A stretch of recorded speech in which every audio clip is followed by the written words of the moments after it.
Artıq dünya çempionatına sayılı günlər qaldı. Biz də 90 plus olaraq qərar aldıq ki, dünya çempionatı haqqında hər həftə 1-2 video hazırlayaq. İlk videomuz elə ilk dünya çempionatı olan Mundial 1950 haqqında olacaq. Tarixə Maracanazo, yəni Maracana faciəsi kimi düşən dünya çempionatı 1950-nin final oyunu Braziliya-Urugvay arasında keçirildi. Ümumiyyətlə bu dünya çempionatı dörtlü final şəklində keçirilirdi və turnirdə bu iki ölkədən başqa İspaniya və İsveç də var idi. Ancaq Urugvay-Braziliya oyunu xalların bölüşdürülməsinə görə final adı daşıyırdı.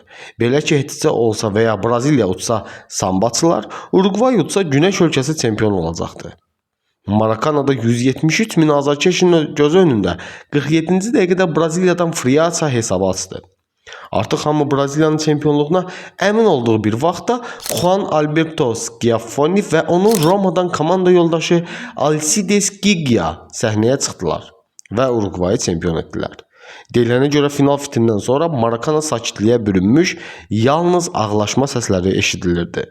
Hətta Braziliya millisinin qapıçısı Barbosa sonradan taxtadan olan qapı dirəklərini yandırmışdı. Bir əfsanəyə görə həmin oyunu atası ilə birgə izləyən Pele o gün atasına bir gün dünya çempionu olacağına söz vermişdi. Bu cür maraqlı hekayələr üçün bizi izləməyi unutmayın.